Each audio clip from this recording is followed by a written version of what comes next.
আজকের প্রসঙ্গ এস আলমের দখলবাজি নিয়ে প্রথম আলো ব্যস্ত কেন? আপনারা দেখেছেন যে গত এই সপ্তাহে এক সপ্তাহ ভিতরে গত 2-4 দিনের পিছনে প্রথম আলো এস আলমকে নিয়ে দুইটা সিরিজ মানে একটা সিরিজ করছে 2 পর্বে। এছাড়াও প্রতিদিনই একটা না একটা করে রিপোর্টিং দিচ্ছে। এই ধরনের একটা অবস্থা তৈরি করেছে। তো প্রথম আলো ব্যাংকিং সেক্টর নিয়ে সিরিজ করে বা এগুলোর ভিতরে ইনভেস্টিগেটিভ রিপোর্টিং করে, এটা তো নতুন না। এবং বিশেষ করে সম্ভবত সানাউল্লাহ নাকি সানাউল্লাহ, যাই হোক, সাকিব, ছেলেটার কাজ ভালো, আমার কাছে ভালো লেগেছে। ইনভেস্টিগেটিভ জার্নাল ইনভেস্টিগেটিভ রিপোর্টগুলো সেই করে থাকে ব্যাংকিং বিষয়ে। আমার কাছে ইমেজ ওর ভালো। সেই এই এস আলম নিয়ে কাজটা করেছে। এটা কথা ছোট করার জন্য শুধু দখলবাজি দিয়েছি। সো এটা হলো ব্যাংকের মালিকানা দখল প্লাস খেলাপি ঋণ দখল, আরো অনেক কিছু, সবকিছুর দখল, অনেক কিছু আছে। আর কি কি আছে সব কথাকে খালি শুধু দখলবাজি দিয়ে প্রকাশ করেছে। বিস্তারিতটা আমার এখানে কথা শুনলে বুঝবেন দখলকারী বাজি বলতে আসলে কি হয়েছে, এবং ওর পরিচয় শেষ নেই। তখন আপনারা দেখবেন। এক কথায় বলতে গেলে এস আলম হলো, পরে পাবেন আপনার প্রমাণটা, এস আলম হাসিনার কাছে এস আলম হলো আমি যে চুরি করব, কোন চুরি? ছোটখাটো চুরি না, একেবারে বিলিয়ন, না পারলে অন্তত মিলিয়ন মিলিয়ন ডলার যে চুরি করব, এই চুরি করার মেকানিজমটা কি হবে, কোন কায়দায় করব আমি, লিগ্যাল জিনিসকে ফাঁকি দিয়ে, অথবা ফাঁকি দেওয়ার জন্য সুযোগ নাই যেটা, সেটা করব, কিন্তু একজনের নাম দিয়ে করব, আমার দায় নেই। এটির কথার মানে হলো যে আমি যে চুরিগুলো করব, বড় চুরিগুলা, মিলিয়ন ডলারের চুরিগুলা, এগুলো করব কোন প্রক্রিয়ায়, কায়দাটা কি, সেই কায়দার জন্য যার মাথায় কাঁঠাল ভেঙে হাসিনা করে চলেছে, হাসিনা এবং তার ছেলে, সেই লোকটার নাম হলো এস আলম, সেই নামটা হলো এস আলম। নামটা বললাম কেন তা আপনারা একটু পরে বুঝবেন। এই মানুষটা তার নাম ভাড়া দিচ্ছে আসলে, বলতে গেলে এক অর্থে বলবে। এবং এস আলমের সাথে হাসিনার চুক্তি হলো যে তোমার নামটা তুমি আমাকে ভাড়া দিবা, বিনিময়ে মেলা কিছু পাইবা, এবং এস আলম তাতে রাজি হয়েছে। আমি আসছি সে কথায়। কোশ্চেন হচ্ছে যে এস আলমের বিরুদ্ধে তো প্রথম আলো বলছে, এটা খারাপ চোখে দেখবে কেন আমরা? খুবই ভালো কথা না, খুব ভালো কথা না। কেন? হাসিনা 16 বছর থেকে শুরু করে প্লাস ইউনূসের 1.5 বছর মিলায় এখন এস আলম কে, এই যে পরিচয়টা দাঁড়িয়েছে, ভালো করে শুনে নেন। এই এস আলম মানে হলো এই যে সকল জুলাই সনদ, জুলাই গণঅভ্যুত্থান, লাগছে বলেন না আপনারা, বাড়ায় চারায় ফুলে ফাঁপে, এই সব কিছু সুবিধাভোগী, আলটিমেট সুবিধাভোগী লোকটার নাম হলো এস আলম। এবার বুঝছেন নিশ্চয়। বিপ্লব মারায়েন আর যারা যারা বিপ্লব মারাইছেন তারাই এর সুফলটা এস আলমের কাছে তুলে দিচ্ছেন, ডাইরেক্ট অথবা ইনডাইরেক্ট। ফলে এই বিপ্লবের নায়ক যদি কেউ থাকে এখন, এই সকল বিপ্লব, অগস্ট বিপ্লবে, এই সকল বিপ্লবের যদি কেউ নায়ক থাকে, সুবিধাভোগী থাকে, একমাত্র সুবিধাভোগী হলো এস আলম। সে শুধু বাংলাদেশের 2 লাখ কোটির উপরে টাকা চুরি করে নিয়ে গেছে, খেলাপি ঋণ হিসেবে ওটুকুই না, কাকে কাকে সে টাকার ভাগ দিচ্ছে, খোদ ইন্ডিয়া গভর্নমেন্ট সেটা সভাপতি, ধরেন আদানি কাকে দিয়ে দিয়েন পেয়ে যাবো নি আমি, এই টাইপের। এস আলম আদানিকে দিয়ে দিচ্ছে। এস আলম দেখা করতে গেছে হাসিনার সাথে, কিভাবে দেখা করছে? সরাসরি ইন্ডিয়ান স্টেটের রাষ্ট্রের সাথে, মোদির সাথে কোনো কোনো কোনো কোনো কোনো অ্যালায়েন্স না করলে এটা করতে পারবে না সে। কারণ হাসিনাকে এমন একটা বিশেষ সিকিউরিটির জায়গায় রাখা হয়েছে, ওখানে যেতে গেলে ইন্ডিয়ান গভর্নমেন্টের দেওয়া গাড়িতে চড়ে আপনাকে যেতে হবে। তো এটা তখনই সম্ভব যখন আপনি সরাসরি মোদির, অজিত দোভাল বা এনিবডি, এদের সাথে না আপনি আলোচনা করে গেছেন, কাকে কি দিবেন এটা রফনা করে গেছেন, ততক্ষণ হবে না। আগের বারে চুরি করার টেকাটা সে সম্ভবত এস আলমের কাছে বিনিয়োগের নামে রেখে দিয়েছিলেন। ওখান থেকে $400 মিলিয়ন উইথড্র করছে এস আলম, উইথড্র করছে ওখান থেকে করে হাসিনাকে দিয়ে আসছে 200 আর কাকে কাকে ডিস্ট্রিবিউট করছে সেই জানে ভালো। তাহলে মূল জিনিসটা হলো যে সে ডিস্ট্রিবিউট করছে, তার মানে কাকে? Indian government, Hasina, BNP. কেন? ওই সালাউদ্দিন, এটা কে বুঝেন না আপনারা এখন? না, এটা শুধু সালাউদ্দিন না, এটা কি তারেককে দেয়নি, পার্টির ফান্ডে দেয়নি? এটা ছাড়ছে তারেক? বিএনপি ছাড়বে তাকে? শুধু একাই সালাউদ্দিন খাবে? হোল কক্সবাজারের ওই উপজেলা, সে তো উপজেলার লোকের তো পুরা ঢোকাই দিয়ে রাখছে ইসলাম ব্যাংকের ভিতরে এমপ্লয়ি হিসেবে, এবং দুই পক্ষের আর জামাত ঢুকে রাখছে, সেও ঢুকে রাখছে। তাদের মধ্যে আবার শহরের মধ্যে দুই পক্ষই মিছিল করতেছে, ইসলাম ব্যাংক আমাদেরকে দিতে হবে, চাকরি ফেরত দিতে হবে, এইসব নখরা আমাদেরকে দেখতে হচ্ছে। মূল কথাটা থেকে সরে না যায়, তাহলে মূল কথাটা হচ্ছে যে এসালাম এই যে কারবারটা করতেছে সে কাকে দেয় নাই, অর্থাৎ যে টাকা খাইছে এই বিপ্লবটাকে যে টাকায় রূপান্তরিত করছে, টাকা ডিস্ট্রিবিউশনের একটা মেকানিজম হিসেবে হাজির করছে। সেই মেকানিজম ডিস্ট্রিবিউটর হচ্ছে এসালাম, সবাই এসালামের হাতে তুলে দিছে ডিস্ট্রিবিউশনের পাওয়ারটা। কেন না, ওর হাতে যদি ডিস্ট্রিবিউশনের পাওয়ার না থাকে তাহলে তো সে আর আমাকে আমার ভাগটা দিবে না। সেটা এখন আপনার নাম সালাউদ্দিন হোক আর আপনার নাম এনসিপি বা জামাত ইসলাম যাই হোক না কেন। অনেকে বলবেন জামাত ইসলাম তো ব্যাংক ফেরত দেন নাই, পায় নাই। ব্যাংক ফেরত পায় নাই কারণ তার বিনিময়ে তার কাছে অপশন ছিল ব্যাংক ফেরত নিবে নাকি সংসদে বিরোধী দল হবে। ওর কাছে মনে হচ্ছে সংসদে বিরোধী দল ওটা 12, পরের বার দেখবানি ব্যাংক ফেরত পড়ো ব্যাপারটা। তাহলে এটা কি হলো? গিভ টেক কিছু একটা করছেন আপনি, ডাইরেক্ট অর ইনডাইরেক্ট। অথবা মনে করেন ইউনুসকে আপনি হেল্প করছে, ইউনুস যে কাজটা করতেছে অথবা ইউনুস যে খেলাপি ঋণ তুলতেছে না তা বিষয়ে আপনি ইউনুসকে কিছু বলবেন না, এটাও তো আপনি ইয়েকে ফেভার করা, এসালামকে ফেভার করা হয়েছে আসলে। তাহলে আপনি যদি এনসিপি মনে করে থাকেন যে না না আমি তো টাকা নিয়ে নেই, কিছু এসে যায় না, you are one of them, যে এই পুরো ডিস্ট্রিবিউশনটা হতে দিচ্ছেন, এই নিয়ে আপনি কোনো কথা বলেন নাই, গলা চূড়ায় নাই। আর পুরো 1.5 বছরের ইউনুসের আমলে সে কোনো খেলাপি ঋণ উদ্ধার করতে চায় নাই। আমি কিন্তু বিদেশে পাচার করার টাকা বলতেছি না, ব্যাংক ফোকলা করে দিয়ে যে টাকা চুরি করে নিয়ে গেছে, উঠায় নিয়ে গেছে বেনামে, ঋণের নামে, সেগুলো নিয়ে কোনো কাজ, একটা লোকের টাকা ফেরত পারে না ইউনুস। এইটা নিয়ে কখনো কোনো দল ইউনিসের কিছু বলে না। এটা কি মিন করে? আপনি ডাইরেক্ট বা ইনডাইরেক্ট অন্য কিছু ইউনুস দিচ্ছে আপনাকে, এই জন্য এই ব্যাপারে ইউনুসকে ছাড় দিচ্ছেন আপনি। সো আলটিমেটলি জিনিসটা কি হলো? এসালাম হয়ে গেল সেই অধিকর্তা, ডিস্ট্রিবিউটর, ভগবান আর কি, তার হাতে সব ক্ষমতা, সব টাকা পয়সা। কাণ্ডটা কি হলো তাহলে? যে এসালামের হাতে আপনি সব ক্ষমতাগুলো দিচ্ছেন, চুরির টাকাগুলো তার কাছে দিচ্ছেন, এরপর ওর কাছ থেকে নিতেছেন। এই জন্য বলতেছে সে তো ভগবান, এই বিপ্লবের ভগবান হচ্ছে সে, বাংলাদেশের হোল রাষ্ট্রটার ভগবান হচ্ছে তো এসালাম। সবাই ওকে দুয়াইতেছে, টাকা নিতেছে, আর ও খুশি হয়ে দিতেছে। কেন? কারণ এটা দেওয়া মানে তো সে তার পাওয়া আবার। আচ্ছা, এর সব আপনারা এখনো বোঝেন নাই, তারই কিছু কাহিনী বলবো। প্রথম আলো লেখার, প্রথম আলো কেন এটার ভিতরে ঢুকলো? প্রথম আলো কি জানতো না যে এসালাম এগুলা করে বেড়াইতেছে হাসিনা না বলে? যদি বলে প্রথম আলো আমি জানতাম না, দেন ইউ আর নোবডি। আপনি এখন জানছেন কেন? এখন কিভাবে জেনে এটা নিয়ে লিখতেছেন? সো ডেফিনেটলি এখানে কোনো একটা ঘাপলা আছে, এখানে কোনো একটা গিভ অ্যান্ড টেক আছে আপনার সাথে। কার গিভ অ্যান্ড টেক আছে? রয়ের সাথে হতে পারে, ইনডাইরেক্ট তারেকের কারো সাথে হতে পারে, উই ডোন্ট নো, বাট আপনার কাজটা ডেফিনেটলি এখানেও একটা গিভ অ্যান্ড টেক আছে। প্রথম কথা, এই পুরো প্রোগ্রাম মানে রাইটিংসটা 2টা পর্বে যা লিখেছে, মূল যে লেখাটা, সেখানে দায়ী করা হয়েছে যাকে, যেন এসালামই পুরা ব্যাংকটা নিয়ে নিচ্ছে। এই মিথ্যা ধারণাটা প্রথম আলো পুশ করছে ওর ভিতরে। এই ধারণা মিথ্যা, শতভাগ মিথ্যা। কেন সেটা বলবো আমি এখানে। সেকেন্ড, প্রথম আলো যাকে দোষারোপ করছে সে হলো একটা শব্দ সে ইউজ করছে, ডিজিফাই। কেন? আর্মির বিরুদ্ধে বলতে মজা লাগে, এই জন্য ডিজিফাইকে কোপানো। ডিজিফাইকে কোপাচ্ছে কেন তোমার? ওকে, প্রথম আসন শুরু করি। ডিজিফাই কি ধরনের প্রতিষ্ঠান? কে এই প্রতিষ্ঠানের প্রধান? কে, কার হুকুমে এই প্রতিষ্ঠানটা চলে? জিয়া রহমান এটা বানিয়েছিল, জিয়া রহমানের আমলে, সেই 76 সালে, 76-77 দিকে। এই প্রতিষ্ঠানের প্রধানকে, মানে কার হুকুমে ডিজিফাই অ্যাক্টিভিটি করে?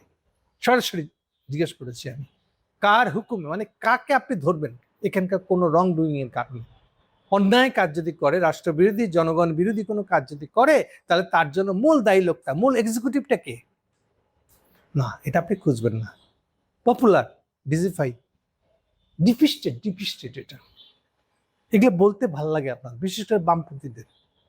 হাসিনার সেই মানে আওয়ামী লীগ সে 76 সাল থেকে আর্মির বিরুদ্ধে একটা ক্যাম্পেইন শুরু করেছিল। কেন?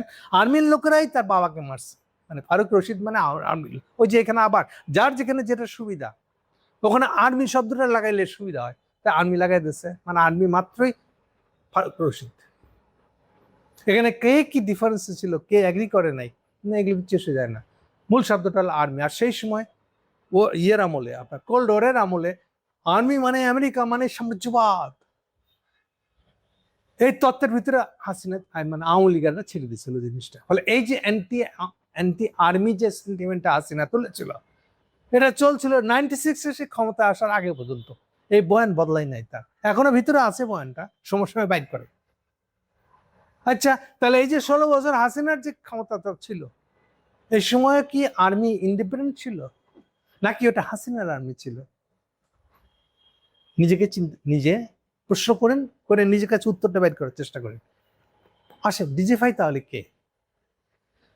ডিজিএফআই এর গঠনতন্ত্র অনুযায়ী, শুধু গঠনতন্ত্র না, কাগজে কি লেখা আছে তাই ওরকম না, প্র্যাকটিস অনুযায়ী ইভেন ওই গঠনতন্ত্র প্র্যাকটিস যেভাবে করা হয়েছে সাকসেসিভলি ওই 76-77 সালের জন্ম থেকে এখন পর্যন্ত, তাহলে ডিজিএফআই এর রিপোর্ট করার কর্তা ব্যক্তিটার নাম হলো প্রধানমন্ত্রী, বা সেকালের আমলে চিফ এক্সিকিউটিভ বলতে যা বোঝায়, সরকার প্রধান আর কি।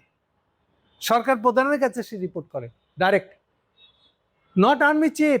ভালো করে খেয়াল রাখেন, আর্মি চিফের কাছে রিপোর্টিং করতে সে বাধ্য না।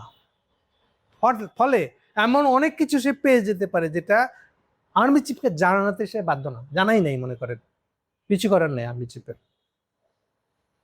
যেমন এখানে প্যারালাল আরেকটা জিনিস জেনে রাখেন এই সুযোগে, আর্মি চিফের আন্ডারে আরেকটা গোয়েন্দা সংস্থা আছে, এমআই বলে, মিলিটারি ইন্টেলিজেন্স। এটা ডাইরেক্টলি সেনাপ্রধানের অধীনে, এবং ডাইরেক্টলি এটা সেনাপ্রধানের কাছে রিপোর্ট করবে। এই কার কাছে রিপোর্টিং, এটা দিয়ে বুঝবেন ওই প্রতিষ্ঠানটা কার হুকুমে চলে। রিপোর্টিং কর্তাটা কে? সো ডিজিএফআই রিপোর্টিং কর্তা প্রধানমন্ত্রী বা সরকার প্রধান। এবার বুঝছেন? আপনার গাধাদেরকে যা খুশি গাধা হয়ে যা খুশি বুঝাই দিবেন পাবলিক, আর পাবলিক করে খাইব, ও ডিজিএফআই বুঝছি তো, ডিপিস্টেড মহাকর্তা বুঝা ফেলাইছে। এলে গাধা বললেও কম বলা হয়, আসলে সম্মান করে শুধু গাধা বললাম। দোষ হচ্ছে ডিজিএফআই, এবং আড়ালে বুঝাচ্ছে আর্মি আছে হোল, অথচ ডিজিএফআই মানে হলো প্রধানমন্ত্রী, সরকার প্রধানই হলো ডিজিএফআই অ্যাকচুয়ালি। আপনি ওদিকে তাকাবেন না, আপনি ডিজিএফআই খুব ক্যাচি শব্দ, পাবলিককে উস্কাই দিবেন, এবং অনেকটা মনে আমি হলাম প্রগতিশীল, আর ডিজিএফআই মানে হলো বুঝছেন ওই আমেরিকানদের পরিচালিত একটা আর্মি, সেনাবাহিনী, ডানপন্থী। এই যে আপনাদের যতগুলো পরিভাষা আছে এগুলোর ভিতরে লাগিয়ে দেবেন। সো প্রথম আলো ওই পুরো দুইটা রিপোর্টের মধ্যে সারাক্ষণ ডিজিএফআই প্রযোজিত আরেকটা শব্দ ইউজ করছে, মানে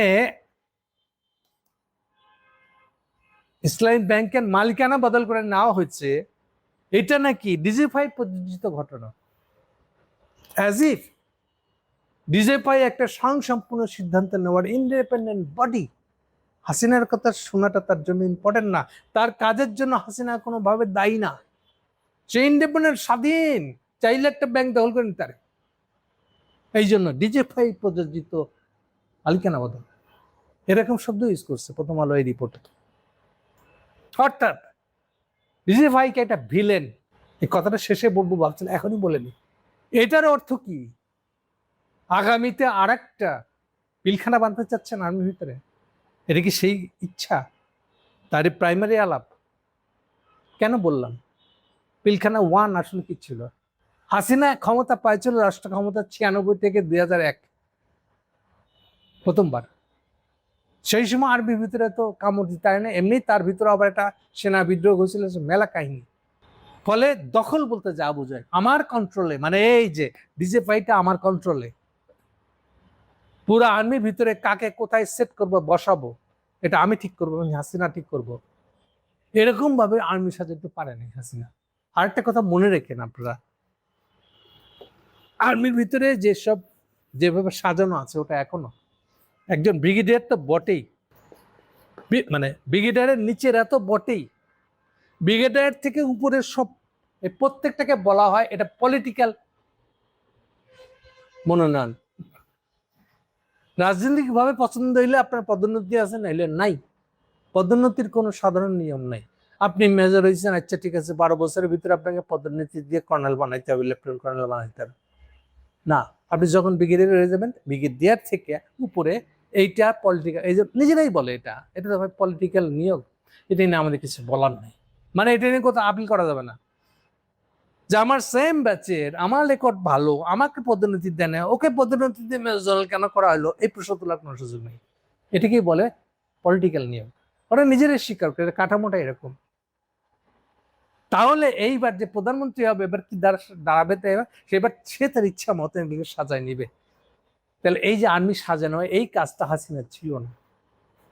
এইটা করতে ইন্ডিয়ানরা হেল্প করছিল, যে তুমি এমন একটা আর্মি বানাও যেটা আমরাও এটাকে কন্ট্রোল করবো তোমার মাধ্যমে। এইটা করার জন্য সবার আগে পিলখানা বিডিআর শেষ করে দাও।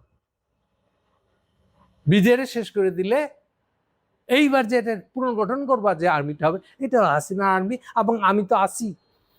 এবং এই জন্য হাসিনার আমলের সরাসরি রয়ের লোক ক্যান্টনমেন্টের ভিতরে, হেডকোয়ার্টারের ভিতরে বসে অফিস করে। মজা না? আর আপনি এখন ডিজে ফায়ার গল্প আনতেছেন। আপনি প্রথম আলো মতিউর রহমান আমাদেরকে ডিজে ফায়ার গল্প শেখাচ্ছেন। স্যার, পিলখানায় একটা আসলে কি ছিল, আর পুরো আর্মির কন্ট্রোলটা নিলেন কেন? আর্মি একমাত্র সংগঠন যার ভিতরে ইন্ডিয়া বা রকে কাউন্টার করার বাই ডিফল্ট অর্গানাইজেশন এটা। আপনি বরং ওটাকে মাথাটা মুড়ায় এইটা সেটা লোক দেখাকে বিপদগামী করে। এই জন্য আপনার এই যে আপনার যে এখন আইসিটি জেলে পড়ে আছে, এই যে এখন তো মেজর জেনারেল হয়ে গেছে, এই যে যত খুন আছে, গুম খুনের নায়ক যে লোকটা, নাম মনে আছে, একটু পরে মনে পড়বে, এই তাবৎগুলা গুম খুনের সঙ্গে সংশ্লিষ্ট যতগুলা লোক, এই সবগুলোকে তৈরি করছে হাসিনা। এরা কি নিজে নিজে হয়েছে? এই প্রশ্নটা করেন। নারায়ণগঞ্জের 7 খুনের মামলা, এটা কারা করছে? এতগুলো গুম খুন অপহরণ কারা করছে? নিজে নিজেই। তাহলে ওকে আপনি করতে দিচ্ছেন কেন? ওটি আপনি পদোন্নতি দিয়ে লোক দেখেছে, ও তো করবে, করতেই হচ্ছে তাকে। না করলে আর্মি থেকে বেরিয়ে বাসায় গিয়ে নাতির সাথে গল্প গুজব করে সময় কাটান, এভাবেও কাটবে। তাহলে আপনার তো উপায় ছিল না। তা আপনি হাসিনাকে দায়ী না করে আপনি দোষ দিচ্ছেন এবার ওই ব্রিগেডিয়ার গুলা, ওই জেনারেলটা। যেমন এখানে এই যে ডিজেফাই হেল্প করছে ইসলামী ব্যাংকের মালিকানা দখল করতে, সেখানে আপনার বারে বারে নাম আসতেছে আকবর, এক মেজর জেনারেল আকবর। কোন আকবর? আকবর যে ওই সময় ডিজিফাইয়ের হেড ছিল। ডেফিনেটলি আকবর সবচেয়ে বাজে কাজটা করছে, পুরা ব্যাংকটা দখল করার তাবৎ কাজটা ডিজিফাই করছে। কিন্তু ডিজিফাই কি নিজের স্বার্থে করছে? সে ভাগ পায়নি, অবশ্যই ভাগ পাচ্ছে পার্সোনাল লেভেলে, কিন্তু সে কাজটা করছে হাসিনার জন্য। তাহলে আপনি হাসিনার নাম বাদ দিয়ে পুরো যে লেখাটা আপনার সার্চ দিবেন, প্রথমে অনলাইনে খবরটা নিয়ে কপি করে যদি ওয়ার্ডে পেস্ট করেন, এইবার যদি ফাইন্ড দেন, ফাইন্ড বাটনে টিপ দেন, দিয়ে লেখেন যদি হাসিনা কোথায় আছে খুঁজো দেখি, ওইটা একটা পুরা 15 বছর হিস্ট্রি আসলে রিপোর্টটা। ওর ভিতরে এক জায়গায় 24 সালের ইলেকশনের পরে সালাম দেখা করতে গেছে, 24 সালের 7 জানুয়ারি ইলেকশনের পরে সালাম এই প্রথম সরাসরি সিঙ্গাপুর থেকে উড়ে এসে দেখা করছে হাসিনার সাথে। ওটা ছবি দিয়ে 2-4টা কথা আছে, ওটা 4 বার হাসিনার নাম আছে, পুরো রিপোর্টের মধ্যে কোথাও হাসিনার নাম নাই। তাহলে আপনি প্রথম আলোটা কি করতেছেন কি আসলে? দোষ হাসিনার না, দোষ হলো আকবরের। হ্যাঁ, ডিজিফাই দোষটা হলো ডিজিফাই। জিয়াউল হাসান, যার কথা নাম মনে পড়ছিল না, ওই যে যাকে খুশি তাকে নিয়ে গিয়া চাঁদপুরের মৌনায় গিয়া মাথাটা টুস করে বেঁধে দিয়ে, কেউ কেউ নাকি বলছে সে মরার পরে হাত দিয়ে বেরিয়ে যখন তার মগজটা মাথায় গুলি করে দিত, এরপরে মগজ থেকে যে ঘেলুটা বেরিয়ে আসতো ওটা তার গায়ের উপর দিয়ে দূর আসতো, এটা থেকে তার ভীষণ শিহরণ হতো, অনেক ভালো লাগে তার। এটা মানুষের রোগী একটা, মানুষের মাথার খুলি তার হাতের উপর দিয়ে গড়ে গড়ে পড়লে তার ভালো লাগে, এটা মানুষ নাই, এটা একটা সাইকো একটা মানুষ খুন করে, এবং এই যে এই ধরনের অনুভূতি পায় তার মজা লাগে। এই জিয়াউল হাসান এখন আইসিটি কোটা, তার বোন তার হয়ে উকিল হয়ে লড়তেছে, তার বোনই উকিল, আবার মজা না, হেব্বি মানবিক সম্পর্ক। এদের কারবার দেখে শোনা আল্লাহ বলবে আর দরকার নেই আমার দুনিয়ার মানুষকে আর মানবিক সম্পর্ক দেওয়া, অনেক হয়েছে। আল্লাহ বোধহয় বিরক্ত হয়ে যাবে যে আমি এইগুলোর জন্য তোমাদের মানবিকতা দিছি, এই গুণটা তোমাদেরকে দিছি কি এই জন্য? হ্যাঁ, এনিওয়ে আপনারা বুঝবেন ভালো। তাহলে এই যে প্রথম আলোর প্রজেকশনটা কোন দিক থেকে দিচ্ছে দেখেন, এই জন্য আমার মনে একটা ক্লিক করছে এটা, যে এটা কি আস্তে আস্তে পিলখানা 2 এর একটা পরিকল্পনা? ফ্যাক্স হচ্ছে আমার জানা মতে তারেকের মতে এখনো হাসিনার কায়দায় আর্মি দখল করবে বা ওখানে একটা তারেক সিদ্দিকী বসাই দিবে, ওই লেভেল ওই স্টাইলের এখনো কোনো চিন্তা আছে বলে আমার জানা নাই, আমি এরকম কোনো খবর পাইনি, নাই আমার কাছে। বাট বিপদে পড়ে যাবে, ঝামেলায় পড়ে গেছে, এখন এইটা ছাড়াই বেরো কোন পথ পায়, হতেও পারে। ওটার জন্য কি রোয়া পুশ করবে তারেককে? এইটার কি প্রিলুড প্রথম আলোর রিপোর্ট? আচ্ছা, এখন আসল কথায় আসি, আমরা অন্যদিকে চলে গেছি, মূল জায়গায় আসি, ডিজেপাই একটু পরে আসবো আবার। সানাউল্লাহ সাকিব এটা যে রিপোর্টটা করছে, ওর সারা জীবনে যে ক্রেডিট ছিল, জাস্ট ক্রেডিটটা নেগেটিভ শুধু না, মাইনাস হয়ে গেছে এই রিপোর্টের কারণে। এর আগে কখনো তার কোনো রিপোর্ট এই টাইপের অভিযোগ, রয়ের স্বার্থে একটা রিপোর্ট, এবং এই ধরনের আন্তঃরাষ্ট্রীয় ষড়যন্ত্র, এই কাজের সঙ্গে তার কোনো সম্পর্ক ছিল না আমার জানা মতে। আমি তাকে বহুদিন থেকে ফলো করি, ন্যাশনাল ব্যাংকে যত কিছু আকাম হয়েছে ভিতরে, বেশিরভাগ কেন বোধহয় সবগুলো রিপোর্টে এই সাকিবের। এনিওয়ে আসল কথায় আসি, তাহলে এই সাল শুরু হচ্ছে কোত্থেকে? এই কথা এই রিপোর্টের মধ্যে নাই, প্রথম আলোর রিপোর্টে। ধরে নেওয়া হচ্ছে 2017 সালে যখন সে ইসলামী ব্যাংকটা নিজের নামে নিয়ে নিল, নো, এটা মিথ্যা কথা। এর পিছনের কাহিনী যদি আপনি আড়াল করেন, দেন আপনি একটা প্ল্যান ধান্দাবাজ। আপনি যে ইন্ডিয়ান দালাল, এটা তো বটে, হাসিনারও দালাল, এটু ভাই তার প্রমাণ। কেন বলছে এই কথা? এস আলমকে বাগে নিল কি করে হাসিনা? বাগে নেওয়া কিন্তু তার মতো, মূলত এই লোকটা হলো খাতুনগঞ্জে পাইকারি আমদানিকারক ব্যবসায়ী, ডাল খেজুর থেকে শুরু করে যেগুলো বিদেশ থেকে আনতে হয়, এগুলো পাইকারি কেউ তো আনবে, যেটা এলসি খুলে ওখান থেকে নিয়ে আসা সব ব্যবসায়ী করেন না, এটা হাতে গোনা 3-4 জন করে। এখন হয়তো প্রতিদ্বন্দ্বী আছে, 3 জন প্রতিদ্বন্দ্বী আছে হয়তো এসালামে, কিন্তু এসালামের অরিজিনাল ব্যবসা এটা। এই কারণে এই যে বলা হচ্ছে এত ইসলামী ব্যাংকের মধ্যে এতই সে দাগাবাজ, পুরা ব্যাংক দখল করে আলেছে। ইসলামী ব্যাংকের কাছে সে ছিল একটা ভালো ক্রেতা, যে ইসলামী ব্যাংকের লোন নাই, ইসলামী ব্যাংকে এলসি খুলে, এবার বোঝা যাচ্ছে সে ব্যাংকের কেউ না, ব্যাংকের একটা ভালো খাতক, খাতক বলে যেমন বোঝায়। সো এস আলম ছিল একটা ভালো খাতক, ভালো একটা ক্লায়েন্ট, জানো ব্যবসা, তাকে লোন দিয়ে মজা আছে, মজাটা খাইছে ইসলামী ব্যাংকে। এই হলো ইসলামী ব্যাংকের সম্পর্ক। তাহলে এই লোকটা কেমনে এই এত কিছু হয়ে গেল, দখলদার হয়ে গেল পুরো ব্যাংকটা, এটা কেমনে হলো? এই কাহিনী বলবো এখন আপনাদেরকে। শুরুটা কোথায়? এই শুরুর কাহিনী বলে নাই কিন্তু প্রথম আলো। এই প্রথম আলোকে এই শুরুর কাহিনীটা এখন আপনাদেরকে বলো, এতে আপনারা নিজেরাই বুঝতে পারবেন আসলে জিনিসটা কি। মূল জিনিস বলে দিয়েছে, হাসিনার লক্ষ্য কি ছিল? লক্ষ্য ছিল যে বড় অ্যামাউন্টের টাকা, $1 মিলিয়ন যেটা, সেইটা যেটা এত বড় টাকা, এটা অ্যাকাউন্ট ছাড়া ট্রান্সফার করা যাবে না। এটা 100 কোটি টাকাও না যে নিয়ে ব্যাগের ভিতরে সুটকেসের ভিতরে নিয়ে আপনি চলে গেলেন। এটা রীতিমতন অ্যাকাউন্ট লাগবে, এবং অ্যাকাউন্ট মানে একটা প্রমাণ রেখে দিতে হবে আপনাকে, কারো না কারো নামে নিতে হবে আপনাকে। তাহলে হাসিনা খুঁজতেছিল এই মেকানিজমটা কি তৈরি করা যায়। এই জন্য শুরুর অন্তত 14 সালের আগে এটা হয় নাই, বাট কি কি করা যাবে প্রস্তুতি চলছে।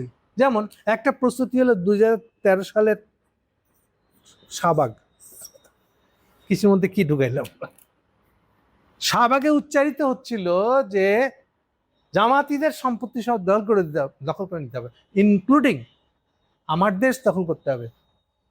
তাই আমার দেশ দখল করতে আওয়াজটা উঠেছিল বাপ্পাদিত্য বসু। আগের দিন আপনাদেরকে বাপ্পাদিত্য বসু পরিচয় করে দিচ্ছি, আপনি আমার একবার। সেই শাহবাগের দ্বারাই বলছিল আমার দেশ দখল সরকারকে দখল করে নিতে হবে। সেই সাথে হাসিনার মাথায় ছিল কিন্তু কি করে করবে মেকানিজম পাইতেছিল না, যে জামাতিদের যত সম্পত্তি আছে সব দখল করে নিতে হবে, ইনক্লুডিং তার যে ইউনিভার্সিটি আছে ওইটাও, ব্যাংক, ইবনে সিনা ট্রাস্ট, হসপিটাল যা আছে, ওষুধ কারখানা যা যা আছে, জামাত ইসলামের মালিকানাধীন যা যা কিছু আছে সব দখল করে নিতে হবে। এটা হলো বাড়তি পাওয়া, যেহেতু আমি জামাতের নাম দিয়ে আমার বিরোধীদেরকে ঠেঙাবই, উপায় কাটবো, তাহলে ওদের সম্পত্তিটা নিব না কেন? এর ছিল হাসিনার পরিকল্পনা বা ইচ্ছা। এখন এটা করবো, মেকানিজমটা কি হবে? হাসিনা খুঁজছিল এই মেকানিজম এই 13 সাল থেকে। মেকানিজমটা কি হলো তাহলে? এইবার সে ক্লায়েন্ট একটা মক্কেল পাইছে, একটা মক্কেল মানে এই মক্কেলটাই হলো এসালম, যাকে দিয়ে করাবে। কেন? এসালমের উইকনেসটা কি?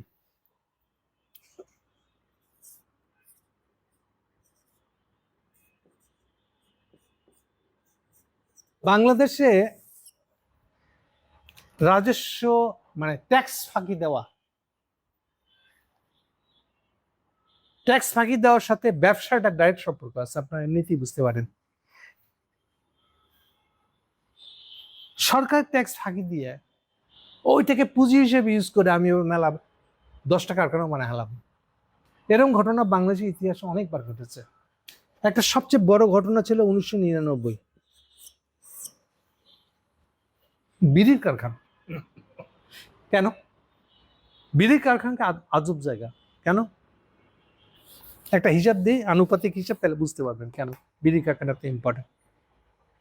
এক প্যাকেট বিড়ি বা এক প্যাকেট সিগারেট মনে করেন, এইটা কারখানা প্রডিউস করতে তার টোটাল কস্ট হয় যদি 4 আনা, 4 আনা কিন্তু 1 টাকা 25 টাকা 4 আনা, তাহলে এই 4 আনার সিগারেটটা বিক্রি হবে 6 টাকায়। কয় কি? এই 4 আনাটার এবার প্রোডাকশনের উপর আবার একটা ট্যাক্স ধরে রাজস্ব বিভাগ। এই ট্যাক্সটুকু ধরলে এটার অ্যাকচুয়াল কস্ট পড়ে 1 টাকা, এই ট্যাক্স সহ, মানে 12 আনাই হলো এই সরকারের সমস্ত ট্যাক্স প্যাক, কোম্পানির লাভ সব কিছু 1 টাকার মধ্যে হয়ে যায়। কিন্তু তাহলে বাকি 5 টাকা কার? এই বাকি 5 টাকাকে বলা হয় আবগারি শুল্ক। এই আবগারি শব্দের অর্থ কি? আবগারি শব্দের অর্থ হলো যেহেতু তুমি নেশা করছো, ফলে তোমাকে এই 5 টাকা দিতে হবে অতিরিক্ত। এটাকে বলে আবগারি। সিনেমা দেখলেও আবগারি ট্যাক্স ছিল। আজকাল তো সিনেমার টিকিট কেমনে কি হয় কেউ জানে না। সিনেমার উপরেও প্রত্যেক টিকিটের উপরে আবগারি ট্যাক্স হয়। আপনি বিনোদন করছেন, তাহলে আপনি এখন ট্যাক্স দিতে হবে। এই ধরনের ট্যাক্স গুলোকে, যেটার কোনো বিনিময়ে রাজস্ব বিভাগ আপনাকে কোনো সার্ভিস দেয়নি, এটা চাঁদাবাজি, মানে সরকারি লেভেলের চাঁদাবাজি। এটা হলো ট্যাক্স। এই ধরনের ট্যাক্সকে বলা হয় আবগারি শুল্ক। তাহলে দেখেন 1 টাকা হচ্ছে টোটাল সবার প্রফিট টফিট সব দেওয়ার পরেও ওই সিগারেটটা 25 4 সিগারেটটার দাম হবে 1 টাকা, সেখানে সিগারেটটা বিক্রি হচ্ছে 6 টাকায়। তাহলে এখান থেকে মনে রাখবেন 4 আনা যদি মূল কস্ট হয় তাহলে 6 টাকা হবে। এইবার অনুপাতটা মনে রাখেন। এইবার একটা সিগারেট বেনসন খাইছেন 20 টাকা দিয়ে, তাহলে এইবার বুঝেন ওই অনুপাতে এটা হবে। কিন্তু তাহলে যে কোনো কিছু নেশাদ্রব্য বা মজা খাইছেন, এন্টারটেনমেন্ট লাভ করছেন, তারই এই আবগারি শুল্ক ধরবে গভর্নমেন্ট। এখন এতে সুবিধা কি আপনি জানেন না হয়তো, প্রত্যেকটা এই জন্য বিড়ি সিগারেটের কারখানার গেটে রাজস্ব বিভাগের এমপ্লয়ি সরাসরি বসে থাকে, একদম নিজের এমপ্লয়ি। এবং প্রত্যেকের ট্রাকে করে মাল বের করার সময়, মাল বের করার আগেই, বের করার সময় না, বের করার আগে আজকে কয়টা যাবে, কতগুলা থাকবে, প্রত্যেক কার্টুনে কটা আমি গুনে না আগে দেখে নেব, সেই অনুযায়ী ট্যাক্স দিচ্ছেন কিনা। যদি নিশ্চিত হয় তাহলে ট্রাক বাইরে বেরোতে দেবো, আমি আমার সই দেবো, নাহলে ট্রাক বাইর করাটা অবৈধ হয়ে যাবে। এটা মনে রাখেন। এই যে বিটিসি অনেকে সিগারেটের গন্ধের ধোঁয়ায় মহাখালীর আশপাশে অতিষ্ঠ ভোগেন, ওটা হলো বিটিসির কারখানা।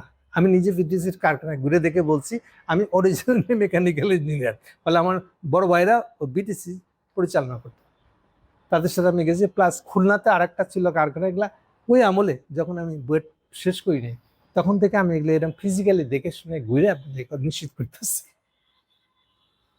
তাহলে ওই যে কারখানা গেটে একটা এমপ্লয়ি রাখাটা কেন পোষায় গভর্নমেন্টের? কারণ ও ট্যাক্সটা হিসাব করে।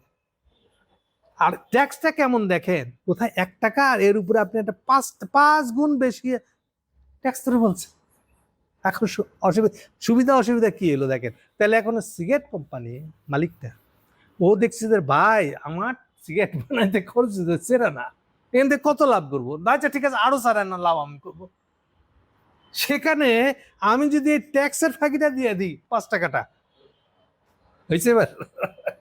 এবার বুঝতে পারছেন আবগারি ট্যাক্স কি জিনিস? তাহলে যেগুলোর উপরে এই ধরনের ট্যাক্স আছে এগুলো তো মাখন এগুলো। এই জন্য বিড়ির কোম্পানিদের সবচেয়ে বেশি ট্যাক্স ফাঁকি দেওয়ার কাহিনী ঘটবে। কারণ ইভেন আবগারি ট্যাক্সটা সরকারকে জমা দিতাম যে দেরি করি, 2 মাস দেরি করলাম, আমি ওটাতে পুঁজি আমার, আমাকে তো আলাদা ব্যাংক থেকে পুঁজি দাঁড় করে নিয়ে আসতে হবে না, 2 মাস দেরি করে দিলিতে হবে। এটা দিয়ে বোঝার চেষ্টা করেন। তাহলে আবগারি শুল্ক টাইপের জিনিস যেখানে আছে, এই জন্য আমাদের বিড়ি কারখানা, আমি নাম বলতেছি না, এই বিড়ি কারখানার মালিক এখন রীতিমতন উপদেষ্টা হয়েছিল ইউনুসেফ। বাকিটা খুঁজে নিন আপনারা। এক একজনের 8-10টা কোম্পানি করছে। এবং এখন তো লোকাল যেগুলো সিগারেট কোম্পানি ছিল এগুলো সব কিনে নিচ্ছে জাপানিজরা। জাপানিজরা সিগারেট বানায় তার দেশে নিয়ে যাচ্ছে, আপনার খবর রাখেন নাই। $2 বিলিয়ন এটাকে বিনিয়োগ দেখানো হচ্ছে। লোকাল প্রডিউসারদের কোম্পানি কিনে নিছে, কিনে নিজের মতন করে নিজের সিগারেট বানায় তার দেশে নিয়ে যাচ্ছে, কারণ ওদের দেশে বানানোর খরচ বেশি। এলাকায় খবর নেন নাই আপনি। এনিওয়ে আসল কথায় আসেন এখন। এস আলম যেহেতু সে আমদানিকারক, সে এরকম একটা ভুজুং বাজুং দিয়ে ট্যাক্স ফাঁকি দিছিল 3,117 কোটি টাকা। কবে তাও আবার এটা হলো 9 সালের পরে, মানে রিভেলড হয়েছে যে সময়, উন্মোচিত হয়েছে যে সেই সময়কার ফিগার বলতেছে। হাসিনা একে টার্গেট করে, ট্যাক্স ফাঁকি দিস ধরে তখন জেল দিব তোরে, হুজুর আলা যা বলেন। তখন হাসিনা ওর সাথে চুক্তি করে, তোর এই টাকাটা পুরাটাই মাপ যা, লিগ্যাল ভাবে বন্ধ হয়ে যায়, মানে মাফ হয়ে যাচ্ছে। বিনিময়ে তুই তোর নামটা বাড়া দিবি, তোর নামে আমি যা খুশি সম্পত্তি কিনবো, কিন্তু ওই সম্পত্তি আমার হবে। এটা কেমনে হবে? সম্পত্তি তো এস আলমের নামে থাকবে, বলে অসুবিধা নেই। তুই করবি কি, তোর এই সম্পত্তিটা তুই এবার পাওয়ার অফ অ্যাটর্নি নাম বললা। পাওয়ার অফ অ্যাটর্নি আপনার লিগাল নাম বুঝছেন কিনা আমি জানি না। পাওয়ার অফ অ্যাটর্নি মানে হলো ওর হস্তান্তর যা খুশি করতে পারবে, যাকে পাওয়ার অফ অ্যাটর্নি দিবেন সে। এইবার পাওয়ার অফ অ্যাটর্নি দিচ্ছে যাকে, সে হলো হাসিনের একটা এক্স সেক্রেটারি। কোথাকার সেক্রেটারি? সেও আবার রাজস্ব বিভাগের সেক্রেটারি ছিল আগে, তাও আবার ফরেন রাজস্ব। আরে নামটাও বলে দিই, এই লোকের নামই হলো আরস্তু খান। এই লোক রিটায়ার করছিল সম্ভবত 9 আর 10 সালের দিকে। হাসিনা করে কি, প্রথমে সম্পত্তিটা কিনে নেয়, নাম ট্রান্সফার করে এস আলমের নামে, এরপর এস আলম এই পাওয়ার অফ অ্যাটর্নি দিয়ে দিচ্ছে আরস্তু খানকে। ক্লিয়ার? তাহলে কি দাঁড়ালো এইবার দেখেন সম্পত্তি কেনার কায়দাটা কি আছে না। তো পুরা মালিক তো সে। আরস্তু খানকে 10 টাকা দিল, ওগুলো জি আপা যা বলবেন তা করে দিব, আমি দরকার সাদা ব্যাংক থেকে নিয়ে আসি না, আমি আগেই সই করে দিই, চেকগুলো সব আপনার কাছে রেখে দিন, আমার 10 টাকা দিছিনি তো। এ ছিল আমাদের ইকোনমিক, মানে অর্থনীতি ডিপার্টমেন্টের একটা বিভাগ, অনেকগুলো বিভাগ আছে। একটা বিভাগ হলো, কেউ বলে ফরেন রিলেশন, বোধহয় এখন ফরেন রিলেশন নাম করছে, আগে নাম ছিল এটা ERD, external resource division. Division মানে বুঝবেন যে মন্ত্রণালয়ের ভিতরে অনেকগুলা বিভাগ থাকে, এই ডিভিশন মানে বিভাগ। সো ইআরডির হেড ছিল আরস্তু খান। এক্সটার্নাল রিসোর্স, এক্সটার্নাল রিসোর্স মানে বৈদেশিক দান অনুদান, যেই মিনিস্ট্রির যে অংশটা হ্যান্ডেল করে, এটা হলো ইআরডি। এখন নাম বদলাইছে, ইআরডির নাম অন্য কিছু একটা করছে। যেটাই করুক, মূল জিনিসটা একই আছে। মানে এই বিদেশি যতগুলো দান ধ্যান দেয় সেগুলো ওই মিনিস্ট্রি হয়ে আসতে হয়। আর ইআরডির টাকাটা না তুলতে পারলে এবার বাজেট হবে না। আপনি এই যে আপনার বলে আপনার আপনার আপনার ওই যে বাজেট সহায়তা বলে যে লোনটা আনবেন, ওই লোনটা ঢুকবে ইআরডি মিনিস্ট্রি দিয়ে। ইআরডি হলো ফাইন্যান্স মিনিস্ট্রির ভিতরের একটা ডিভিশন। সো ইআরডির সচিব ছিল আরস্তু খান। সো আরস্তু খান হলো হাসিনার সেই টুলস। এখন আসি আসল জায়গাটা। এটা তো ভাবলেন যে শুধু বোধহয় ইসলামী ব্যাংকের বেলাটা করছে না। এখন এটা করতে গেলে আরস্তু খানের হাত তো আর বন্দুক নাই। এইবার ওকে সহায়তা করছে ডিজে ফেরি আকবর। এখন আপনি প্রথম আলো আর্মি এই ডিজিফাই, এই ডিপি স্টেট। হাসিনার দোষ নাই, ডিপি স্টেটের দোষ, ডিজিফাইয়ের দোষ।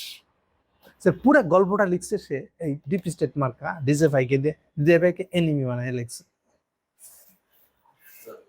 তাহলে আমরা যেন ডিজিফাই মানে আর্মি নো, এটাকে ভাঙতে যদি আসে তাহলে খুব ভালো কাজ করছে না, তাহলে দিতে হবে। তার গ্রাউন্ড প্রিপারেশন করে ফেলাইছে। কি কারণে করছে আমরা জানিছিলাম। আরস্তু খানের গল্পটা কিন্তু প্রথম আলো ইউজ করছে, ওখানে পাবেন আরস্তু খানের নামটা। শুরু করতেছে যেন আরস্তু খান ব্যাংকের মালিক হয়েছিল, ওটা এস আলম কি করে নিল, যেন এটি হচ্ছে জিনিস। তো আরস্তু খান কেমনে পাইছিল, ওই পার্ট প্রথম আলো চেপে গেছে। আরস্তু খান নিজে মালিক হয়েছে যে পাওয়ার অফ অ্যাটর্নি বলে, এই পার্ট চেপে যাচ্ছে সে। তাহলে আরস্তু খান যেখান থেকে মালিক হলো সেখানে তো এস আলমের দায় নেই। এইটা কি সত্য কথা? নো। ইসলাম ব্যাংকের প্রথম ট্রান্সফার হয়েছে, নাম ট্রান্সফার হচ্ছে সবগুলার, পুরা মালিকানার ট্রান্সফার হয়েছে এস আলমের নামে। পরে এস আলমের পাওয়ার অফ অ্যাটর্নির গুণে পুরা মালিক হচ্ছে আরস্তু খান। আপনি এবারে পুরা 2 পর্বের আর্টিকেল শুরু করতেছেন আরস্তু খানকে দিয়া, এখান থেকে শুরু হচ্ছে। ইচ্ছু পাইলেন কেন? পুরা দোষ দিতেছেন আরস্তু খান। আরস্তু খানের কাছ থেকে এইবার এস আলম কি করে ফেরত নিচ্ছে, ওইটা হলো আপনার কাহিনীর শুরু। এটা কেন? আরস্তু খান কে, এ কেন মানে, আর একে কেন জামাত ইসলাম তার সমস্ত ইবনে সিনা ট্রাস্টের নামে তার সমস্ত সম্পত্তি আরস্তু খানকে দিয়ে দিল কেন? এটা তো বলতেছেন না। তখন কোন ডিজেফাই গেছিল, এটা তো বলবেন না। আমি বলতেছেন আরস্তু খানের কাছ থেকে এইবার এস আলমের কাছ থেকে যখন ট্রান্সফার, এস আলমের নামে যখন আবার ফেরত ট্রান্সফার হচ্ছে, সেখান থেকে কথা আসছে না। এটা কেন করতেছেন এই চুপাচুপি? তাহলে এইখানে আপনি এই যে ডিজিফাইকে একটু ভালো রকম দায়ী করতে পারেন এই জন্য। আপনি তো বুঝতেছেন আরস্তু খানটা কি ব্যবসায়ী, উনি টাকা পাবেন কি করে? উনাকে কেন ইসলামী ব্যাংকটা ওর নামে লিখে দেওয়া হবে? ওনার নামে গেল কি করে এটা? আপনি উত্তর দিবেন না। এই যে উইকনেসটা, এটাই বলে দেয় যে প্রথম আলো লুকাচ্ছে কি। ওকে, এখন আসেন যে যখন ফেরত নিচ্ছে সে আরস্তু খানের কাছ থেকে, এখান থেকে শুরু করতেছে গল্পটা। সে আপনারা গল্পের ভিতরে দেখবেন এখান থেকে শুরু হচ্ছে। আর কোথাও হাসিনার নাম নাই।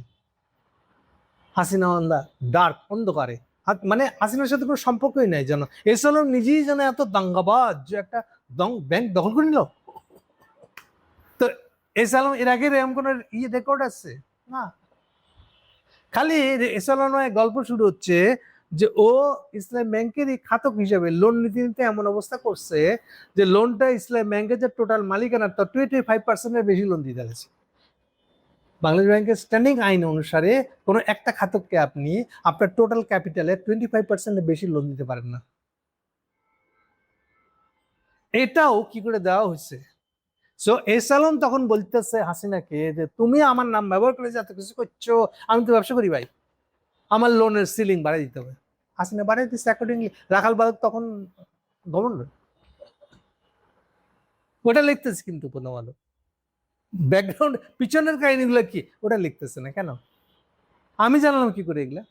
এগুলা সেই সময়ের বিশেষ পত্রিকা খুচরা খুচরা এই নিউজগুলা টুকরা টুকরা ভাবে বিভিন্ন জায়গায় আসছে। আমার কাছে ওগুলো এখনো সংগৃহীত। আমি খুঁজলে একটু খুঁজতে হবে তো, বুঝতে পারে এগুলো হলো সেই 13-14 সালের আশপাশের সময় এগুলো উঠতেছে।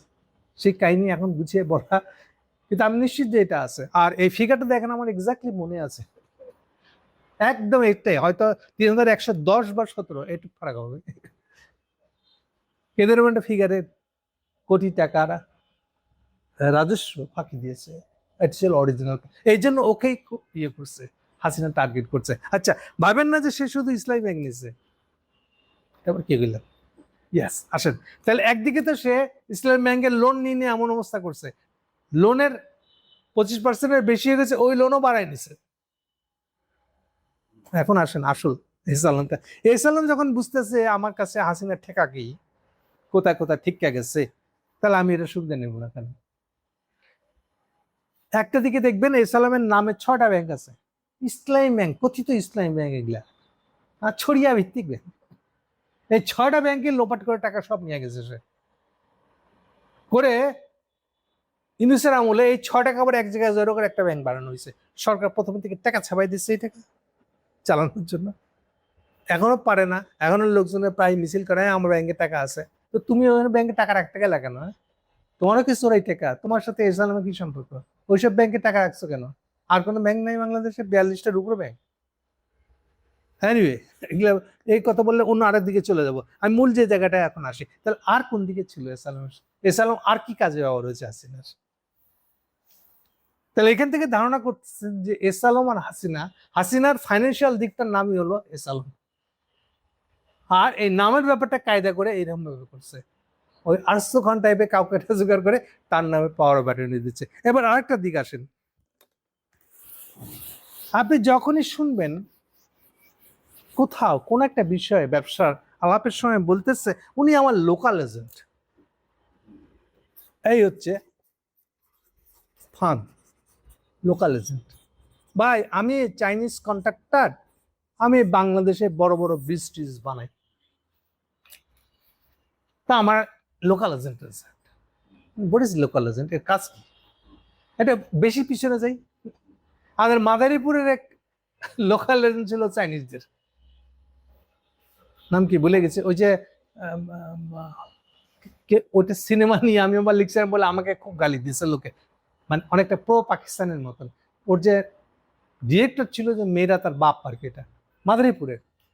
যাই হোক, হাসিনারই লোক ছিল। 14 সালের মধ্যে সে একদম কিরা কাইটে আওয়ামী লীগ থেকে চলে গেছে। তার নামে এলাকায় কলেজে, মাদারীপুরে একটা কলেজে দিচ্ছে, সে মেলা পয়সা খরচ করতো। কিন্তু এখন সেগুলোর সাথেও নাই, বোধহয় মারা গেছে কিনা আমি জানি না, বাট আওয়ামী লীগের সাথেও সে নাই। এই ছিল চাইনিজদের local agent. What is local agent? Local agent কথাটা থাকলেই বুঝবেন যে আমি তো বিদেশি লোক, এখানে কন্ট্রাক্টারি করি, আমি যখন কোনো একটা কাজ করব তো সরকারের লোকদেরকে তো ঘুষ দিতে হবে, মন্ত্রীকে দিতে হবে, প্লাস এই সচিব বচিব যারা আছে সবাইকে ঘুষ দিতে হবে। এই ঘুষের টাকাটা কেমন বাইর করবো, কেমন? লিগ্যাল দিকটা কি, কায়দাটা কি? লিগ্যাল দিকটা হলো ও বলবে যে আমার লোকাল এজেন্টকে আমি 1% যা আয় হয়েছে তার 1% ওরা দিয়ে দিচ্ছি। অ্যাকচুয়ালি ওই 1% মানে কিন্তু বিশাল টাকা। এইটাও দেখা যাবে যে 100 মিলিয়ন। যেটাই সে বলুক না কেন আমার লোকাল এজেন্টকে এই টাকাটা দিতে হবে, মানে এই টাকাটা হলো ঘুষ। লোকাল এজেন্টের নাম দিয়ে বেরোবে, বাইরে যে আরসিপিটা বাংলাদেশে আছে আসলে নাই, সেও ডিসপ্রিট করে দিচ্ছে যাকে যা দিতে হবে। ঠিক আছে, সো এসালাম হলো চাইনিজদের লোকাল এজেন্ট, এটা তো জানতাম না। চাইনিজ যতগুলো প্রকল্প আছে ইনক্লুডিং বাঁশখালীর যে বিদ্যুৎ প্রকল্পটা 1200 বা 1300 মেগাওয়াটের, বাঁশখালীর প্রজেক্টটারও বোধ হয় লোকাল, যার ওটা কিন্তু বোধহয় সরকারি না, বোধ হয় মানে লোকাল যে মালিক সেটা কিন্তু এসালাম নিজেই, তার সাথে চীনের চুক্তি অনুযায়ী ওটা হচ্ছে। তার মানে এসালাম কি করে এত বড়, যে কোথায় ডাল আর খেজুর আমদানি কারো কেন কি হয়েছে দেখেন। ওকে, সে লোকাল এজেন্ট হতে হতে এগুলা কাজ করছে। সো চাইনিজ প্রজেক্ট যত আছে বাংলাদেশে সবকিছু কন্ট্রাক্টরদের বিশেষ করে লোকাল এজেন্ট হলো একচেটিয়া এসালাম। কেন? এটাও হাসিনা ঠিক করে দিচ্ছে। কেন? চাইনিজের কাছে আমার মন্ত্রী এবং মন্ত্রী এবার একটা অংশ আমাকে দিবে না, আমি হাসিনা আমাকে দিবে না, আমরা কি লিগালি এটা সুবিধা আছে? না না না না, এস আলম টাকাটা তো ডলারে নিবে, নিয়ে এমনি এমনি করতে করতে এটা সিঙ্গাপুরে পাঠিয়ে দিবে, টাকার বাংলাদেশে ঢুকবে না। আচ্ছা সিঙ্গাপুরে, তারপরে এস আলম কেন সিঙ্গাপুরে থাকে, ওইটা উত্তর পাবেন এখন। এইবার শুনলে আরেকটা আপনারা ঝাঁকুনি দিয়ে উঠবেন। What is summit group? Summit group সিঙ্গাপুরের কোম্পানিগুলোর ভিতরে সবচেয়ে বড় চালু পুঁজিওয়ালা কোম্পানির স্থান হলো 46। বুঝতে পারেন কত বড় কোম্পানি বানাইছে। ইভেন এর কাজ এত দূর যে এই যে বিদ্যুতের যে টেকা, ওটাও কন্ট্রাক্টরি তার, সামিট গ্রুপ। লোকে বলে সামিট গ্রুপই বেসিক্যালি এটা অরিজিনাল মালিক হলো 5,500 বলে না, হাসিনার ছেলে, ও হলো ওটার বেনামে মালিক বা স্বনামে মালিক, হোয়াটএভার। তাহলে এই টাকাটা এস আলমের কাজ ছিল এটা সামিট গ্রুপের কাছে পৌঁছে দেওয়া। সামিট গ্রুপে এমনি এমনি 46 পুঁজিওয়ালা কোম্পানি হয়ে যায় না। তাহলে হাসিনা আমলে যতগুলো টাকা চুরি হয়েছে এরকম বড় ডলার চুরি টাইপের, এইটা গিয়ে জমা হয়েছে সামিট। সামিটটা কে এবার? ছোট ভাইটা মেজর এখন আইসিটি কোর্টের জেলে আছে, আর বড় ভাইটা সামিট গ্রুপ চালাইতেছে না পয়সা আরামে। ছোট ভাইটা হয়েছে কি, হাসিনা তো এক সময় দাঁড়ায় দুইটা, আজকাল 3টাতে দাঁড়ানো যায় ইলেকশনে, তো যখন ছাইড়ে দেয় তখন ওই সিটটা গোপালগঞ্জের ওই সিটটা এই সামিট গ্রুপের ছোট ভাইটাকে দেয়। আর ছোট ভাইটা ব্যারিস্টার দেশ থেকে সে জেল থেকে হয়েছে। এই সামিট গ্রুপে এইবার 10 টাকা যদি সামিট গ্রুপে দেখুন 2 টাকাও যদি নেয় তাহলে তো সালামের টাকাও অনেক। এই জন্য এই টাকাটাও তো জমা হচ্ছে তার সিঙ্গাপুরে। এবার এইটা দিয়ে জমা করতে করতে সে এমন অবস্থা করছে এখন সে বাংলাদেশের নাগরিকত্ব ত্যাগ করে সিঙ্গাপুরের নাগরিক হয়ে বেরিয়েছে। দাঁড়ালো কিছু কিসের মধ্যে কি। আর বাংলাদেশে এই যে দেখেন অন্তত 6টা ব্যাংক তার নামে, চুরিয়ার কাকে কি দিয়ে কি বুঝাইবেন আপনি? এই যে বলেছি যে পুরা আগস্ট বিপ্লবের 1 নম্বর সুবিধাভোগী হচ্ছে সালমান, কারণ তার নামে এটার মালিকানা, সব থেকে আলো আমার, সুবিধা আমার, আমি এবার সুবিধা ডিস্ট্রিবিউট করবো। এইটাই তো আগস্ট বিপ্লব। প্রত্যেকটা পার্টি, প্রত্যেকটা পলিটিক্যাল লিডার ডাইরেক্ট আর ইনডাইরেক্ট ওই টাকার ভাগ পায়, অথবা কাউকে ভাগ পেতে হেল্প করে, বিনিময়ে সে অন্য কিছু পায়। এ হচ্ছে S Alam. So S Alam বাংলাদেশের ভগবান। তাহলে এস আলমের সাথে সিঙ্গাপুরের সম্পর্কটা আমি দেখালাম আপনাদেরকে, এবং লোকাল এজেন্ট জিনিসটা কি এটা দিকে খেয়াল রাখেন।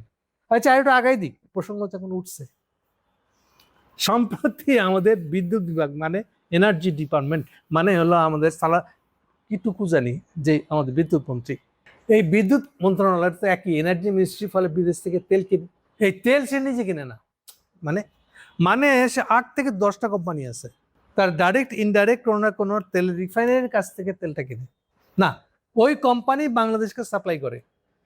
হ্যাঁ, কিন্তু সে ডিল করে লোকাল এজেন্টের মাধ্যমে।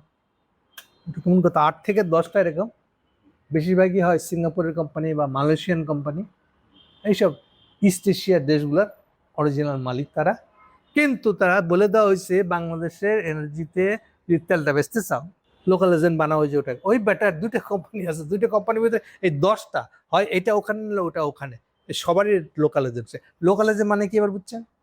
তাহলে ওই কেনার সময়, তেল কেনার সময় যে কমিশনটা নিবে মন্ত্রী থেকে শুরু করে আমলারা পর্যন্ত, ওই টাকাটা সাপ্লাই করবে এই লোকাল এজেন্ট। লোকাল এজেন্ট একটা প্রফেশনাল ডাক্তার নাকি, কি কাণ্ড। এটা নিয়ে এবার জাগর নিউজ 3 ফরম্যাটে রিপোর্ট দিচ্ছে পুরা, কোন কোন কোম্পানি এখানে আছে তার নাম দাম সহ। সরকার দিক থেকে আমরা কোনো প্রতিক্রিয়া দেখিনি এখন পর্যন্ত। এবার বুঝা গেল বাংলাদেশে যত তেল কেনা হয় এই যে লোকাল এজেন্ট দিয়ে কেনা হয়।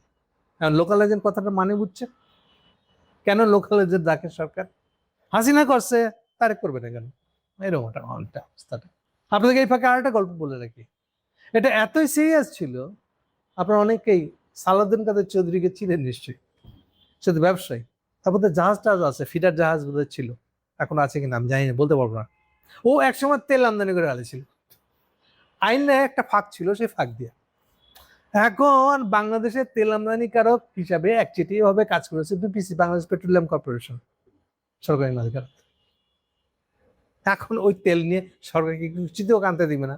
শেষে আবার আরেকটা আইন মানেছে যে কেউ আমদানিও করতে পারবে, মানে কোনো এই আইনের ফাঁক যেগুলো বন্ধ করছে, বন্ধ করার পরে এবার সালাউদ্দিন কাদের সাথে চুক্তি করছে, ভাই জান বান এনে হালাইছিস একবার, এবার ওটা আমাকে বেচে দে সবটা, এই বলে ওর সাথে রফা করে ওটা ওই মামলা খালাস করছে।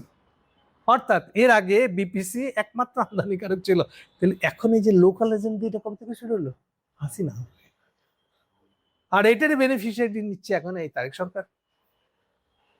তাহলে তেলের দাম যে বাজারে উঠবে ওটার সাথে ওই লোকাল এজেন্টের কমিশন, বাকিটা আপনারা বুঝে নেন। তাহলে হোয়াট ইজ লোকাল এজেন্ট? এক একটা শব্দই যথেষ্ট, বাকি কিছু বুঝতে, বাকিটা জাগো নিউজের সিরিজ লেখাটা পড়ে নিয়েন। ওকে, আসল জায়গায় যাই আসি। তাহলে এস আলমটা কে হাসিনার কাছে? এবার বোঝা গেছে। যত টাকা চুরি করব আমি, এই চুরির হালাল কাজটা ও খালি ওর কাছে পৌঁছে দিলে তো হয়ে গেল। ও পৌঁছে দিবে সামিন গ্রুপের কাছে, সামিন গ্রুপ দিয়ে দিবে জয়কে, হয়ে গেল। হাসিনা সামিন গ্রুপের যেদিন সিঙ্গাপুরে উদ্বোধন করে কোম্পানিটা, হাসিনা ফিজিক্যালি প্রেজেন্ট ছিল, প্রধানমন্ত্রী সে, পার্সোনাল কাজে সিঙ্গাপুরে ওই উদ্বোধনের দিন উপস্থিত ছিল। মানে এটা তার কেমন ডিপ ইন্টারেস্টের একটা কোম্পানি। এবার আন্দাজ করেন। এখন বলেন প্রথম আলো কি এগুলো জানে না? একটু মিলাই দি। প্রথম আলো বন্ধু সভা টাইপের কিছু একটা আছে, ওটার সাথে জড়িত হলো সামিট গ্রুপ। আর একটু বলি, হাসিনা আর প্রথম আলোর সম্পর্ক কি? হাসিনা আমলের প্রথম 5 বছর বাদ দিলে তার এই প্রাইম মিনিস্টার অফিসের ধারে কাছে যাওয়া নিষেধ ছিল প্রথম আলোর সাংবাদিকের, ডেইলি স্টারের সাংবাদিকের, কিন্তু তো বাইরে থেকে। কারণ এক বাপের 2 পোলা হলে যেমন হয়, ভাই ভাই খুব ঝগড়া, কিন্তু বেশি কেঁচা লেগে গেলে বাপ এসে দুটাকে মিলিশ করে দেয়। সো এই মিলিশ করে দেওয়ার লোকটার নাম হলো রেমান সোমান। যে মধ্যে কি রেমান সোমানের সাথে আসে আবার ইন্ডিয়ার কোনো প্রাক্তন রাষ্ট্রদূত। তাহলে দুজন মিলে এসে প্রথম আলোর অফিসে যায়। প্রথমে দেখবেন ঢাকায় আসলেই প্রথম আলোর অফিসে যাবে, ওটা তীর্থক্ষেত্র আর কি। অনেকটা আগে গেলে মন্দির দর্শন করতে হবে না, এটা সালাম দিয়ে আসতে হবে না, ওইরকম আর কি। দিয়ে ও এসে দুটোর নিঃশ্বাস কাটি হয়েছে, এবার হয়েছে। তাহলে প্রথম আলোর সাথে ইন্ডিয়ানদের সম্পর্ক, সামিট গ্রুপের সম্পর্ক মিলতেছে। এখন বলেন তাহলে প্রথম আলো সামিট গ্রুপকে বাদ দিয়ে এস আলমের নামে একটা দোষ চাপাচ্ছে কেন? এই উত্তর কে দিবে? হ্যাঁ, ওকে, বাকিটা আপনারা আন্দাজ করে নিন। তাহলে এস আলমের দখলবাজি, তাহলে দখলবাজি কত ধরনের ছিল বললাম। এটা শুধু ব্যাংক না, একটা ইসলামী ব্যাংক না, এটা ফাইনালি ইসলামী ব্যাংকের 82% শেয়ারের মালিক এখন এস আলম। যদিও বলা হচ্ছে শেয়ারগুলা বাংলাদেশ ব্যাংকের হেফাজতে আছে, মানে চাইলেই এস আলম এটা আরেকজনের বেচতে পারবে না। তাহলে কই আরস্তু খানার কই এই যে কাহিনী কোথা থেকে কোথায় কোথায় কিভাবে জড়িত হয়ে আছে? আমি একটা ক্ষুদে মানুষ, আমি এত কিছু আপনাদেরকে ব্যাখ্যা করতে পারি? মতিউর, এটা তো বাংলাদেশের একটা জায়েন্ট, এত এত তাদের এমপ্লয়ি, এটা খুঁজে বের করা, এটা তো তাদের পত্রিকা তো রিপোর্টার বা অন্য পত্রিকায় রিপোর্ট হলে সে খবর তাদের কাছে থাকার কথা, তাদের যে ফাইল আছে সেগুলো থাকার কথা, এগুলো যেগুলো তার এগেনস্টে সেগুলো তো রাখবে সে। তাহলে এগুলো থাকা সত্ত্বেও কেন এইভাবে এস আলমকে ভিলেন মানাচ্ছে? এস আলমকে ভিলেন মানানোর নাম করে সমস্ত দোষ ঢালতেছে আকবরের কাছে। কেন? আচ্ছা, আকবরের কথা একটু খুব শর্টে বলে দিই। আকবর হলো সেই লোক, আবার যতগুলাই আমাদের এই শয়তানগুলা, পাহাড়ি শয়তানগুলা, দুদিন পরে পরে ইন্ডিয়ার কাছ থেকে অ্যাসাইনমেন্ট নিয়ে ঢাকায় এসে ঢাকায় তো আসে না, ওখানে বান্দরবানে এসে দুটো বোম ফেলতে দিয়েছে। তারপরে কি হচ্ছে? বম, ওই বোম না, ট্রাইবাল বম। এই কুকি চীন আসছে, কুকি চীন। এই যে কুকি চীনের গল্প, এই গল্পের নাম সার্কিয়া। কোন সার্কিয়া? এই যে পার্বত্য চট্টগ্রামে যা কিছু আছে, এই যে আমাদের ইয়ের ছেলে, জামাত ইসলামের সভাপতির আমিরের ছেলে, তাকে তো সার্কিয়ার অভিযোগে ফাঁসাইছে হাসিনা। এবং আমিরও জেলে ছিল, কিন্তু ও কি বাপ ছেলের অভিযোগে বাপকে ধরে নিয়ে গেছিল হাসিনা শেষ জমানায়, মানে একদম এই 23-এর শেষের দিকে 24-এর ইয়ে পর্যন্ত আমিরও জেলে ছিল। ওই একই সার্কিয়া কাণ্ড, কুকিচি, এইগুলোর সাথে জড়িত লোকটার নামই হলো আকবর। তাহলে হচ্ছে আমার ধারণা তার সাথে গভীর, সে তো পালাইছে, সে পালায় আছে ইন্ডিয়ায়, কারণ সে রহস্য সম্পর্কতে এরকম যে এবার সার্কিয়ার গল্প তাকে দিয়ে বানানো হয়েছে। কুকিচিনের গল্প তাকে দিয়ে বানানো হয়েছে। বাকিটা আপনার বুঝে নিন, আন্দাজ করে নিন। থ্যাংক ইউ, খুদা হাফেজ।